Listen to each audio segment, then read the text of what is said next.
નમસ્કાર મિત્રો, હમણાં તાજેતરમાં વડાપ્રધાન નરેન્દ્ર મોદીએ 6 એપ્રિલ 2025ના દિવસે રવિવારે આધુનિક એન્જિનિયરનું ઉત્તમ ઉદાહરણ અને સાંસ્કૃતિક વારસાનું ઉત્તમ પ્રતીક એવા પંબન બ્રિજનું ઉદ્ઘાટન કર્યું.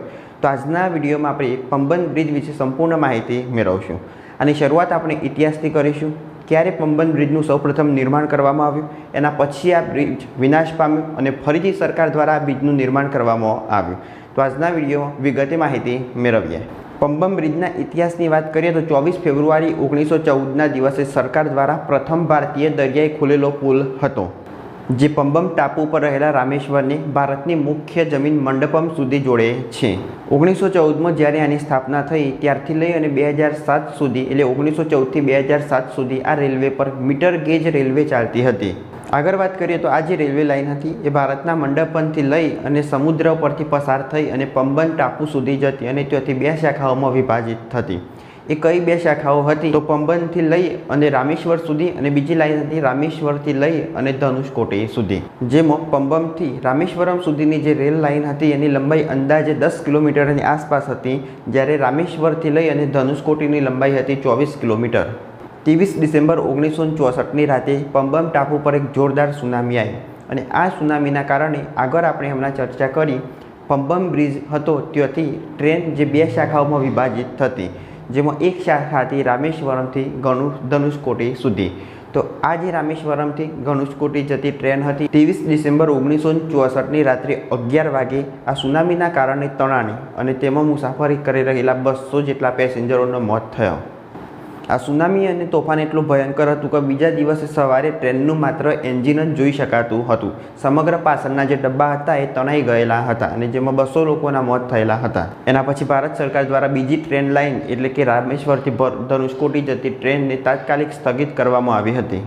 એના પછી વર્ષ 2020ની અંદર ભારત સરકારે જાહેરાત કરી કે નવો પુલ 29 મિલિયન અમેરિકી ડોલરના ખર્ચે બનાવવામાં આવશે. પણ અત્યારે આપણે જે પંબન બ્રિજની વાત કરી રહ્યા છીએ એ પંબન બ્રિજ પર તે સમયે રેલવેનું કામકાજ શરૂ હતું. તો કામ કયું બંધ કરવામાં આવેલું હતું તો રામેશ્વરથી ધનુષકોટી સુધી જે રેલવે માર્ગ હતો એ રેલવે માર્ગને ભારે નુકસાન થયેલું હતું, તો એ રેલવે માર્ગ બંધ કરવામાં આવેલો હતો.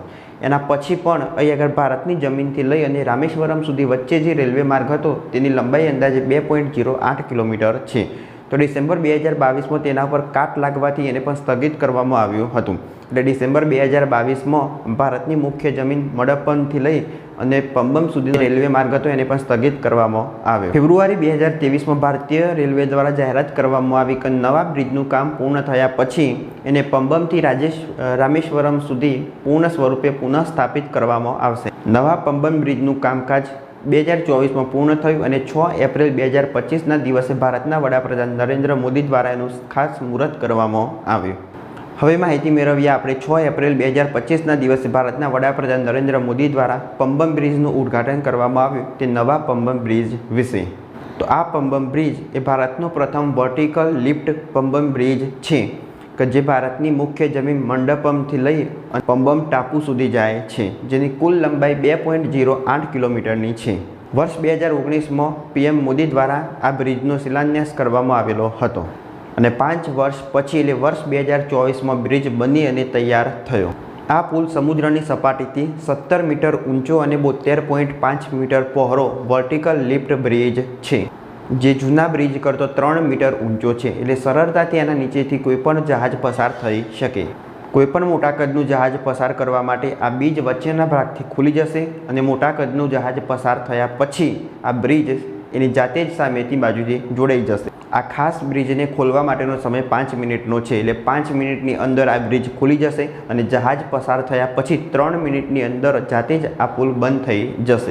આ બ્રિજ આગામી 100 વર્ષ સુધી 80 કિલોમીટર પ્રતિ કલાકની ઝડપે આવાગમન કરતી ટ્રેન માટે સુરક્ષિત છે. આ નવા બનેલા પંબન બ્રિજ પર 160 કિલોમીટર પ્રતિ કલાકની ઝડપે દોડતી ટ્રેન પણ દોડાવી શકાય છે. આ જે પુલ છે એ સખત, મજબૂત અને આધુનિક એન્જિનિયરિંગનું ઉત્તમ ઉદાહરણ પૂરું પાડે છે. અને સાથે જ આપણે વાત કરીએ તો પંબન બ્રિજની સાથે નમો ભારત, વંદે ભારત અને અમૃત ભારત જેવી ટ્રેનોએ પણ ભારતના વિકાસમાં એક મહત્વપૂર્ણ વળાંક આપેલો છે. આજના વિડીયોમાં આપણે માહિતી મેળવી તાજેતરમાં વડાપ્રધાન નરેન્દ્ર મોદી દ્વારા 6 એપ્રિલ 2025ના દિવસે ભારતની મુખ્ય જમીન મંડપમથી લઈ અને એક ટાપુ રામેશ્વરમ આવેલું છે તે ટાપુ પર પમ્બમ સુધી જોડતો 2.8 કિલોમીટર સમુદ્ર પર રેલવે માર્ગ બનાવવામાં આવ્યો તેના વિશે.